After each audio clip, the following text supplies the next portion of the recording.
Limits of the Flesh, Chapter 69, Fantasy Fiction by Azazyel.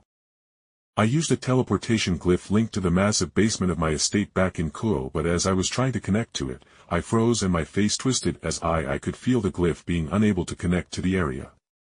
This could mean a number of things: a passive shield to stop teleportation, someone standing in the clearly marked spot for them not to stand there as it was the designated teleportation spot.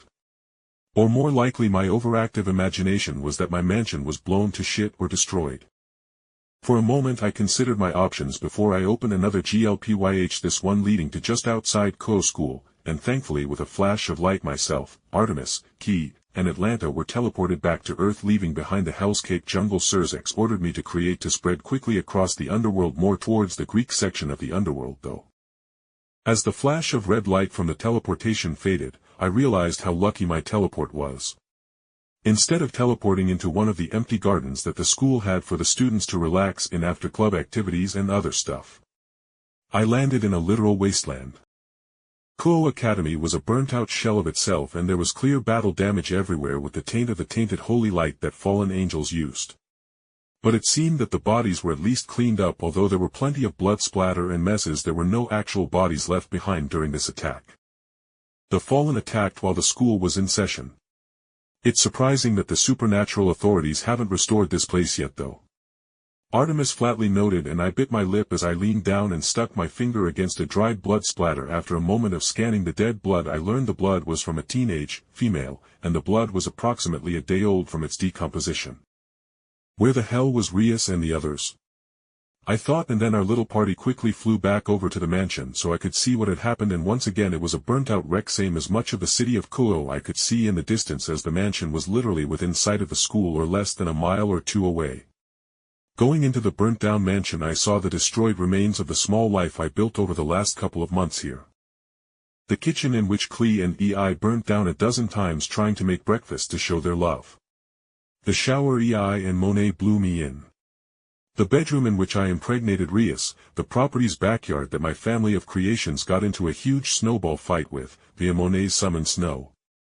All of it was fucking ruined.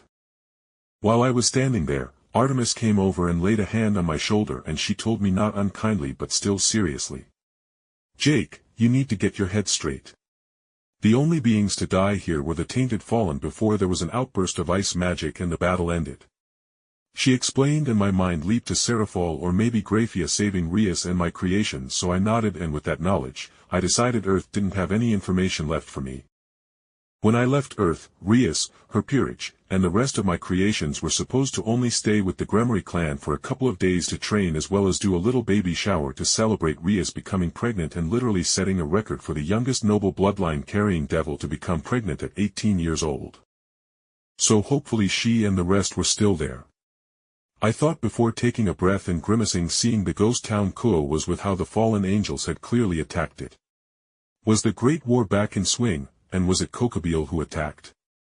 I thought before shaking my head and turning to Artemis, who raised an eyebrow as she patiently waited for me to clear my head.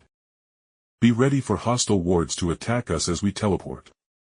I am going to try to teleport us to the Gremory estate," I said, and Artemis's face twitched into a wry smile as she held up a hand and told me to stop. "Wait. I will co-opt the false moon in the underworld and teleport us through the wards through the moonlight," she said, and then Artemis pulled me, Kuoh, and Atlanta into a hug with our faces smothered into her breasts, and in between breaths I felt through my flesh crafting power how my body was covered in some kind of conceptual essence. I realized it was the essence of the moon as we felt our feet switch from standing on the soft grass outside my mansion to standing on the hard marble in front of the Gremory estate's main door. Even as I somewhat reluctantly pulled my face from Artemis's large breasts, I could already hear the ringing of an alarm as the sounds of flapping devil wings filled the air.